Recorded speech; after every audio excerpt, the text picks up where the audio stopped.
Hello students, welcome to Ishwari Taniksha channel. Students, ಈ ವಿಡಿಯೋದಲ್ಲಿ ನಾವು suppose a seat is not allotted in the mock result, what you have to do ಅನ್ನೋದನ್ನ ನಾವು ನೋಡೋಣ. So let me explain you with an example. So ನೀವು priority list ಹೇಗೆ ಮಾಡಬೇಕು so ಅನ್ನೋದನ್ನ ತುಂಬ ಜನ ಕೇಳ್ತಾ ಇದ್ರಿ. So for each and every one it is difficult to explain separately. So ಒಂದು ವಿಡಿಯೋ ಮಾಡ್ತಾ ಇದ್ದೀನಿ. ಸೊ ಅಂಡರ್ಸ್ಟ್ಯಾಂಡ್ ಮಾಡಿಕೊಂಡು ಸೊ ನಿಮ್ಮ ಪ್ರಯಾರಿಟಿ ಲಿಸ್ಟ್ನ ನೀವು ಮಾಡ್ಕೋಬೇಕಾಗುತ್ತೆ. ಸೊ ಫಸ್ಟ್ ಕ್ವೆಶನ್ ಏನು ಅಂತಂದರೆ, seat is not allotted in the mock result, what I have to do. So that is the first question. So answer ಏನು ಅಂದರೆ ಸ್ಟೂಡೆಂಟ್ಸ್, ನೀವು ಇನ್ನು ಕಾಲೇಜಸ್ ಯಾವುದಾದ್ರೂ ಬಿಟ್ಟಿದ್ರೆ ಆ ಕಾಲೇಜಸ್ ನೀವು ಆ್ಯಡ್ ಮಾಡ್ಕೋಬೇಕಾಗುತ್ತೆ. ಇಲ್ಲ ಯಾವುದಾದ್ರೂ ನಿಮ್ಮ ಮಾರ್ಕ್ಸ್ ತುಂಬ ಲೋ ಆಗಿದ್ದರೆ ನೀವೇನು ಮಾಡಬೇಕು ಅಂತಂದರೆ ಬೇರೆ ಕೋರ್ಸಸ್ ಸಹ ನೀವು ಆ್ಯಡ್ ಮಾಡ್ಕೋಬೇಕಾಗುತ್ತೆ. ನೀವು ಬೇರೆ ಕೋರ್ಸ್ ಮಾಡೋಕ್ಕೆ ರೆಡಿ ಇದ್ದರೆ ಆ ಕೋರ್ಸ್ ಸಹ ನೀವು ಆ್ಯಡ್ ಮಾಡ್ಕೊಳ್ಳಿ. ಎಕ್ಸಾಂಪಲ್, ನನಗೆ ಮೆಡಿಕಲ್ ಇಲ್ಲ ಅಂದರೆ ಡೆಂಟಲ್ ಮಾಡ್ತೀನಿ, ಇಲ್ಲ ಆಯುಷ್ ಮಾಡ್ತೀನಿ ಅಂತ ರೆಡಿ ಇದ್ದರೆ ಸೊ ನೀವು ಆ ಕೋರ್ಸಸ್ ಸಹ ನೀವು ಆ್ಯಡ್ ಮಾಡ್ಕೊಳ್ಳಿ. So that is one possible way. So second way ಏನು ಅಂತಂದರೆ, ಸೊ ಪ್ರಯಾರಿಟಿ ಲಿಸ್ಟ್ನ ನೀವು ಕರೆಕ್ಟಾಗಿ ಮಾಡಿಟ್ಕೋಬೇಕು. ಈಗ ಸೊ ಫಾರ್ ಎಕ್ಸಾಂಪಲ್ ನಾನು ಒಂದು ಎಕ್ಸಾಂಪಲ್ ಕೊಟ್ಬಿಟ್ಟು ಹೇಳ್ತೀನಿ ನೋಡಿ ಹೇಗೆ ಮಾಡ್ಕೋಬೇಕು ಅನ್ನೋದನ್ನ. ಸೊ ಎಕ್ಸಾಂಪಲ್, ನಿಮಗೆ Saint John's medical College dream college ಆಗಿರುತ್ತೆ. ಅಂದರೆ ನೀವು ಸೆಂಟ್ ಜಾನ್ಸ್ ಮೆಡಿಕಲ್ ಕಾಲೇಜ್ಗೆ ಜಾಯ್ನ್ ಆಗಬೇಕು ಅಂತ ಇರ್ತೀರ. ಆದರೆ ನಿಮ್ಮ ಮಾರ್ಕ್ಸ್ ಬಂದ್ಬಿಟ್ಟು ತುಂಬ ಹೈ ಇರುತ್ತೆ. ಫಾರ್ ಎಕ್ಸಾಂಪಲ್, ನಿಮ್ಮ ಮಾರ್ಕ್ಸ್ ಬಂದ್ಬಿಟ್ಟು 700 ಇರುತ್ತೆ. ಸೊ 700 ಮಾರ್ಕ್ಸ್ಗೆ ನಿಮಗೆ ಸೆಂಟ್ ಜಾನ್ಸು ಸಿಗ್ಬೋದು, ಇಲ್ಲ ನಿಮಗೆ ಮೈಸೂರು ಮೆಡಿಕಲ್ ಕಾಲೇಜು ಸಿಗ್ಬೋದು, ಬೇರೆ ಒಳ್ಳೆ ಗೌರ್ನಮೆಂಟ್ ಕಾಲೇಜು ಸಹ ಸಿಗ್ಬೋದು. ಬಟ್ ನಿಮಗೆ ಸೆಂಟ್ ಜಾನ್ಸೇ ಬೇಕು ಅಂತ ಇರ್ತೀರ ಅಂದ್ಕೊಳ್ಳಿ. ಸೊ ಈಗ ನೋಡಿ, ಫಸ್ಟ್ ಆಪ್ಷನ್ ಎಂಟ್ರಿ ಹೀಗೆ ಮಾಡಿರ್ತೀರ. ಫಸ್ಟು BMC ಇಟ್ಟಿರ್ತೀರ, ದೆನ್ ಮೈಸೂರು ಮೆಡಿಕಲ್ ಕಾಲೇಜ್ ಇಟ್ಟಿರ್ತೀರ, ದೆನ್ ಮಂಡ್ಯ ಮೆಡಿಕಲ್ ಕಾಲೇಜು, ಮತ್ತು ಕಿಮ್ಸ್ ಮೆಡಿಕಲ್ ಕಾಲೇಜು, ಮತ್ತು ಸೆಂಟ್ ಜಾನ್ಸ್ ಮೆಡಿಕಲ್ ಕಾಲೇಜ್ ಎಲ್ಲ ಒಳ್ಳೆ ಕಾಲೇಜಸ್ ಮೇಲೆ ಇಟ್ಟಿರ್ತೀರ, ಮತ್ತು ಸೆಂಟ್ ಜಾನ್ಸ್ ಕೆಳಗಡೆ ಇಟ್ಟಿರ್ತೀರ. ಸೊ ಬಟ್ ನಿಮ್ಮ ಮಾರ್ಕ್ಸ್ ಬಂದ್ಬಿಟ್ಟು ತುಂಬ ಚೆನ್ನಾಗಿದೆ, 700 ಆ್ಯಂಡ್ ಅಬೋವ್ ಇದೆ ಅಂತ ಅಂದ್ಕೊಳ್ಳಿ. ಸೊ ನಿಮ್ಗೆ ಏನಾಗುತ್ತೆ ಅಂದರೆ ನಿಮಗೆ ಆಟೋಮ್ಯಾಟಿಕ್ಕಾಗಿ ಒಳ್ಳೆ ಕಾಲೇಜ್ ಅಲಾಟ್ ಆಗುತ್ತೆ. ನಿಮಗೆ example Mysuru medical college allot ಆಗುತ್ತೆ ಅಂದ್ಕೊಳ್ಳಿ ಫಸ್ಟ್ ರೌಂಡಲ್ಲಿ. ಸೊ ಸ್ಟೂಡೆಂಟ್ಸ್ ಈಗ ಅರ್ಥ ಮಾಡ್ಕೊಳ್ಳಿ ಏನಾಗುತ್ತೆ ಅಂತಂದರೆ, ಮೈಸೂರು ಮೆಡಿಕಲ್ ಕಾಲೇಜಲ್ಲಿ ನಿಮಗೆ ಸೀಟ್ ಸಿಗುತ್ತೆ ಫಸ್ಟ್ ರೌಂಡಲ್ಲಿ. ಬಟ್ ನಿಮಗೆ ಇಷ್ಟ ಇಲ್ಲ, ನಿಮಗೆ ಸೆಂಟ್ ಜಾನ್ಸೇ ಬೇಕು ಅಂತ ಅಂದ್ಕೊಳ್ತೀರಾ. ಬಟ್ ಏನಾಗುತ್ತೆ ಅಂತಂದರೆ all the colleges below Mysuru medical college ಇದೆ ಅಲ್ವಾ, ಆ ಎಲ್ಲನೂ ಡಿಲೀಟ್ ಆಗೋಗುತ್ತೆ ಫಸ್ಟ್ ರೌಂಡಲ್ಲಿ. Third one Mandya medical college, KIMS, St John's, ಆ 3 ಕಾಲೇಜು ಡಿಲೀಟ್ ಆಗೋಗುತ್ತೆ. ಸೊ ಆಫ್ಟರ್ ಫಸ್ಟ್ ರೌಂಡ್ ನಿಮಗೆ ಈ ಕಾಲೇಜಸ್ ಅವೈಲಬಲ್ ಇರಲ್ಲ. ನಿಮ್ಮ ಹತ್ರ ಬರೀ 2 ಕಾಲೇಜಸ್ ಇರುತ್ತೆ, BMC ಮತ್ತು MMC ಇರುತ್ತೆ. ಸೊ 2 ಕಾಲೇಜಲ್ಲೇ ನೀವು ಚೂಸ್ ಮಾಡ್ಕೋಬೇಕಾಗುತ್ತೆ. ಸೊ ನೀವು MMCನೇ ಓಕೆ ಅಂತಂದರೆ ನೀವು ಹೋಗ್ಬಿಟ್ಟು ಅಡ್ಮಿಷನ್ ಮಾಡ್ಕೋಬೋದು. ಇಲ್ಲ ಅಂತಂದರೆ ನೆಕ್ಸ್ಟು ಅಪ್ಗ್ರೇಡೇಷನ್ಗೆ ಹೋಗಬೇಕಾಗುತ್ತೆ. ಸೊ ನೆಕ್ಸ್ಟ್ ರೌಂಡಲ್ಲಿ BMC ಸಿಗುತ್ತಾ ಅಂತ ನೀವು ನೋಡಬೇಕಾಗುತ್ತೆ. So this is one method of finding out. So ನೀವು ಆಪ್ಷನ್ ಎಂಟ್ರಿ ಈ ಥರ ಮಾಡಿದ್ರೆ ಸೊ ಈ ಥರ ಪಾಸಿಬಿಲಿಟಿ ಆಗುತ್ತೆ. ಅದಕ್ಕೆ ನಿಮಗೆ ಯಾವ್ದು ಬೇಕೋ ಅದನ್ನು ನೀವು ಮೇಲೆ ಇಡಬೇಕು. And also it depends on your marks. So ನೀವು ಏನು ಮಾರ್ಕ್ಸ್ ತೆಗ್ದಿರ್ತೀರಾ ಮತ್ತು ಯಾವ ಪರ್ಟಿಕ್ಯುಲರ್ ಕಾಲೇಜ್ ಬೇಕು ಅಂತ ಇರ್ತೀರಾ ಅದೆರಡನ್ನ ಇಟ್ಕೊಂಡು ನೀವು ಪ್ರಯಾರಿಟಿ ಲಿಸ್ಟ್ ಮಾಡಬೇಕಾಗುತ್ತೆ. ನೋಡಿ ಈಗ ಸೆಕೆಂಡ್ ಆಪ್ಷನ್ ಹೆಂಗಿದೆ ಅಂತ. ಸೊ ನೀವು ಈ ಥರ ಆಪ್ಷನ್ಸ್ ಕೊಟ್ಟಿರ್ತೀರ. ಈಗ ಫಸ್ಟು BMC ಕೊಟ್ಟಿರ್ತೀರ, ಸೆಕೆಂಡ್ MMC ಕೊಟ್ಟಿರ್ತೀರ, third St John's medical college, fourth ಬಂದ್ಬಿಟ್ಟು ಮಂಡ್ಯ ಮೆಡಿಕಲ್ ಕಾಲೇಜು ಮತ್ತು KIMS ಕೊಟ್ಟಿರ್ತೀರ.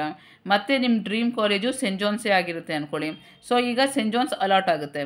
So scent John's allot ಆದಮೇಲೆ ಫಸ್ಟ್ ರೌಂಡಲ್ಲಿ ನಿಮಗೆ 4th and 5th college delete ಆಗುತ್ತೆ. ಸೊ ಡಿಲೀಟ್ ಆದಮೇಲೆ ನಿಮ್ಮ ಹತ್ರ 3 ಆಪ್ಷನ್ಸ್ ಮಾತ್ರ ಇರುತ್ತೆ. BMC ಇರುತ್ತೆ, MMC ಇರುತ್ತೆ, ಸೆಂಟ್ ಜಾನ್ಸ್ ಇರುತ್ತೆ. ಸೊ ನೀವೇನು ಮಾಡ್ಬೋದು ಅಂತಂದರೆ, ನಿಮಗೆ ಸೆಂಟ್ ಜಾನ್ಸೇ ಸಾಕು ಅಂತಂದರೆ ನೀವು ಅಡ್ಮಿಷನ್ ಇಮಿಡಿಯೇಟ್ಲಿ ಮಾಡ್ಕೋಬೋದು. ಇಲ್ಲ ನೀವು BMC ಸಿಕ್ಕರೆ ಅಲ್ಲೂ ನಾವು ಹೋಗ್ತೀನಿ, ಇಲ್ಲ MMC ಸಿಕ್ಕಿದ್ರೂ ನಾನು ಮಾಡ್ತೀನಿ ಅಂತ ಅಂದ್ಕೊಂಡ್ರೆ ನೆಕ್ಸ್ಟು ಸೆಕೆಂಡ್ ರೌಂಡಲ್ಲಿ ನೀವು ಪಾರ್ಟಿಸಿಪೇಟ್ ಮಾಡ್ಬೋದು ಅಪ್ಗ್ರೇಡೇಷನ್ಗೆ ಹೋಗಿ. ಸೊ BMC ಸಿಗುತ್ತಾ ಅಂತ ನೋಡಿ, MMC ಸಿಗುತ್ತಾ ಅಂತ ನೋಡಿ. ಯಾಕಂದರೆ ನಿಮ್ಮ ಹತ್ರ already Saint John's medical college ಇದೆ. ಸೊ ಭಯ ಪಡೋಷ್ಟು ಅವಶ್ಯಕತೆ ಇರೋದಿಲ್ಲ. ಸೊ ನೀವು ಆರಾಮ್ಸೆ ಸೆಕೆಂಡ್ ರೌಂಡಲ್ಲಿ ಪಾರ್ಟಿಸಿಪೇಟ್ ಮಾಡ್ಬೋದು. BMC ಸಿಕ್ಕಿದ್ರೆ BMCಯಲ್ಲಿ ಅಡ್ಮಿಷನ್ ಮಾಡ್ಕೋಬೋದು. ಇಲ್ಲ ಅಂತಂದರೆ ನೀವು ಸೆಂಟ್ ಜಾನ್ಸ್ ಮೆಡಿಕಲ್ ಕಾಲೇಜಲ್ಲಿ ಅಡ್ಮಿಷನ್ ಮಾಡ್ಕೋಬೋದು. ಸೊ ಆ ಥರ ಸ್ಟೂಡೆಂಟ್ಸ್ ಪ್ರಯಾರಿಟಿ ಲಿಸ್ಟ್ ಮಾಡೋವಾಗ ಏನು ಇಂಪಾರ್ಟೆಂಟ್ ಆಗುತ್ತೆ ಅಂತಂದರೆ ನಿಮ್ಮ ಮಾರ್ಕ್ಸ್ ಇಂಪಾರ್ಟೆಂಟ್ ಆಗುತ್ತೆ, cut off that particular college important ಆಗುತ್ತೆ, ಮತ್ತು ನೀವು ಆ ಕಾಲೇಜಲ್ಲಿ ಜಾಯ್ನ್ ಆಗೋಕ್ಕೆ ರೆಡಿ ಇದ್ದೀರಾ ಇಲ್ವಾ ಅಂತ ಒಂದ್ಸರಿ ನೋಡಿಕೊಂಡು ಆಮೇಲೆ ನೀವು ಆಪ್ಷನ್ ಎಂಟ್ರಿನ ಮಾಡಬೇಕಾಗುತ್ತೆ. ಪ್ರಯಾರಿಟಿ ಲಿಸ್ಟು ಈ ಥರ ಕೊಡಿ. ಯಾಕಂದರೆ ಫಸ್ಟ್ ರೌಂಡಲ್ಲಿ ನಿಮ್ಗೆ ಯಾವ ಕಾಲೇಜಲ್ಲಿ ಸೀಟ್ ಅಲಾಟ್ ಆಗಿದೆಯೋ ಅದಕ್ಕಿಂತ ಕೆಳಗಡೆ ಇರೋ ಎಲ್ಲ ಕಾಲೇಜು ಡಿಲೀಟ್ ಆಗೋಗ್ಬಿಡುತ್ತೆ. ನಿಮಗೆ ಬೇಕು ಅಂತಂದ್ರೇನು ಈ ವರ್ಷ ಕೌನ್ಸ್ಲಿಂಗಲ್ಲಿ ನೀವು ಆ ಕಾಲೇಜ್ಗೆ ಜಾಯ್ನ್ ಆಗೋಕ್ಕೆ ಆಗೋದೇ ಇಲ್ಲ. ಸೊ ಅದನ್ನು ನೀವು ತಲೆಯಲ್ಲಿ ಇಟ್ಕೊಂಡು ನೀವು ಪ್ರಯಾರಿಟಿ ಲಿಸ್ಟನ್ನು ಮಾಡಬೇಕಾಗುತ್ತೆ. ಸೊ ಸೆಕೆಂಡ್ ಕ್ವೆಶ್ಚನು, ನನಗೆ ನಾನು ಎಲ್ಲ ಕಾಲೇಜಸ್ ಆ್ಯಡ್ ಮಾಡಿದ್ದೀನಿ, ಎಲ್ಲ ಕರೆಕ್ಟಾಗಿ ಮಾಡಿದ್ದೀನಿ, ಬಟ್ ಮಾರ್ಕ್ಸ್ ಕಡಿಮೆ ಇರೋದ್ರಿಂದ ನನಗೆ ಫಸ್ಟ್ ರೌಂಡಲ್ಲಿ ಸೀಟ್ ಅಲಾಟ್ ಆಗಿಲ್ಲ ಅಂದರೆ ಏನು ಮಾಡಬೇಕು ಅಂತಂದರೆ, ಸ್ಟೂಡೆಂಟ್ಸ್ ಏನೂ ಮಾಡೋಕ್ಕಾಗೋದಿಲ್ಲ, ನೀವು ನೆಕ್ಸ್ಟ್ ರೌಂಡಲ್ಲಿ ಪಾರ್ಟಿಸಿಪೇಟ್ ಮಾಡಿ. ಹೇಳೋಕ್ಕಾಗಲ್ಲ ಸೆಕೆಂಡ್ ರೌಂಡಲ್ಲಿ ಏನಾಗ್ಬೋದು ಅಂತಂದರೆ some of the students all India ಕೋಟಾದಲ್ಲಿ ಸೀಟ್ ತೊಗೊಂಡಿರೋದ್ರಿಂದ ಸೊ ಸ್ವಲ್ಪ ಸೀಟ್ಸ್ ಸಿಗ್ಬೋದು ಇಲ್ಲಿ ಸ್ಟೇಟ್ ಕೌನ್ಸ್ಲಿಂಗಲ್ಲಿ. ಇಲ್ಲ ಯಾವುದಾದ್ರೂ ಹೊಸ ಮೆಡಿಕಲ್ ಕಾಲೇಜಸ್ ಅವಾಗೇನಾದರೂ ಹೊಸ ಸೀಟ್ ಮ್ಯಾಟ್ರಿಕ್ಸ್ ಏನಾದರೂ ಕೊಟ್ಟರೆ ಸೊ ಆ ರೌಂಡಲ್ಲಿ ಅವೈಲಬಿಲಿಟಿ ಇರುತ್ತೆ. ಇಲ್ಲ ಸ್ವಲ್ಪ ಸ್ಟೂಡೆಂಟ್ಸು ಆ ಮೆಡಿಕಲ್ ಕಾಲೇಜಲ್ಲಿ ಇಷ್ಟ ಇಲ್ಲ ಅಂದ್ಬಿಟ್ಟು ಎಂಜಿನಿಯರಿಂಗ್ ಸೇರ್ಕೋಬೋದು. ಸೊ ಆ ಥರ ಸ್ವಲ್ಪ ಸೀಟ್ಸು ಬರ್ಬೋದು. ಸೊ ಆವಾಗ ನಿಮಗೆ ಸಿಗುವಂಥ ಪಾಸಿಬಿಲಿಟೀಸ್ ಇದೆ. ಸೊ ಈಗ ನಾವು ಹೇಳೋಕ್ಕಾಗಲ್ಲ, it depends on the marks. So ನೀವು ಮಾರ್ಕ್ಸ್ ಏನಾದರೂ ಕಡಿಮೆ ಇದ್ದರೆ ನೀವು ಸ್ವಲ್ಪ ವೆಯ್ಟ್ ಮಾಡಬೇಕಾಗುತ್ತೆ. So second round, third round, mop-up round ಇರುತ್ತೆ, ಸ್ಟ್ರೇ ವೇಕೆನ್ಸಿ ರೌಂಡ್ ಇರುತ್ತೆ. ಸೊ ಎಲ್ಲ ರೌಂಡ್ಸಲ್ಲೂ ನೀವು ಚೆಕ್ ಮಾಡಿ. ಫಸ್ಟ್ ರೌಂಡಲ್ಲೇ ನಂಗೆ ಸಿಕ್ಕಿಲ್ಲ ಅಂದರೆ ಅಷ್ಟೇ ಅನ್ನೋ ಥರ ಕೂತ್ಕೋಬೇಡಿ. ಫಸ್ಟ್ ರೌಂಡ್ ಇದೆ, ಸೆಕೆಂಡ್ ರೌಂಡ್ ಇದೆ, ಮಾಪಪ್ ರೌಂಡ್ ಇದೆ, ಸ್ಟ್ರೇ ವೇಕೆನ್ಸಿ ರೌಂಡ್ ಇದೆ, ಆ ಥರ ತುಂಬಾ ರೌಂಡ್ಸ್ ಇದೆ. ಸೊ ಈಚ್ ಆ್ಯಂಡ್ ಎವ್ರಿ ರೌಂಡಲ್ಲಿ ನೀವು ಕರೆಕ್ಟಾಗಿ ಆಪ್ಷನ್ ಎಂಟ್ರಿ ಮಾಡ್ಕೊಳ್ತಾ ಹೋಗಿ. ಸೊ ನೀವು ಕರೆಕ್ಟಾಗಿ ಹೋಗ್ತಾ ಇದ್ದರೆ ಎಲ್ಲೋ ಒಂದು ಕಡೆ ನಿಮಗೆ ಸೀಟ್ ಸಿಗುತ್ತೆ, even if your marks is very low. So ನೀವೇನಾದರೂ ಆಪ್ಷನ್ ಎಂಟ್ರಿನೇ ಕರೆಕ್ಟ್ ಮಾಡಿಲ್ಲ ಅಂತಂದರೆ ನಿಮಗೆ ಸಿಗಬೇಕಾಗಿರೋ ಸೀಟ್ ಸಹ ನಿಮಗೆ ಸಿಗದೆ ಬೇರೆ ಯಾವುದೋ ಕಾಲೇಜಲ್ಲಿ ಸಿಕ್ಬಿಡುತ್ತೆ. ಸೊ ನಾನೀಗ ಹೇಳ್ದಂಗೆ ನಿಮಗೆ ಸೆಂಟ್ ಜಾನ್ಸೇ ಬೇಕು ಅಂತಂದರೆ ನೋಡಿ ನೀವು ಹೇಗೆ ಮಾಡಬೇಕು ಅಂತ.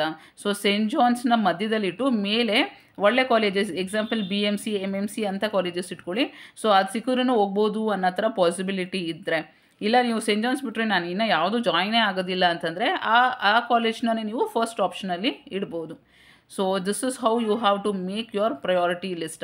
So students, don't get panic. So be confident. So be positive. Sigutte anta hope itkondre so 90% chances are there that you will get. So first indane ಆಗುತ್ತೆ ಆಗಲ್ಲ ನೀವು ಎಷ್ಟು ಟೆನ್ಷನ್ ಆಗ್ತಿರೋ ಅಷ್ಟು ನೀವು ತಪ್ಪು ಮಾಡೋ ಚಾನ್ಸಸ್ ಇರುತ್ತೆ. So don't get panic or don't get tensed. I know that it is easy to say that don't get panic anta because everyone have gone through that stages. So ನಾವು ಎಲ್ಲರೂ ಆ stage ಆಗಿನೇ ಬಂದಿರೋದು. ಆ ಸ್ಟೇಜಲ್ಲಿ ಎಲ್ರಿಗೂ ಆ ಥರ ಇರುತ್ತೆ, we can understand. But still, if you want to win, so if you want to get a seat, it is always you have to try to stay calm. So calm ಆಗಿ decision ತೊಗೊಳ್ಳೋದನ್ನ ನೀವು ಈಗಿಂದನೇ practice ಮಾಡ್ಕೋಬೇಕು. So be positive, you will get the seat. ಆಯಿತಾ? So worry ಮಾಡ್ಕೋಬೇಡಿ, seat ಸಿಗುತ್ತೆ.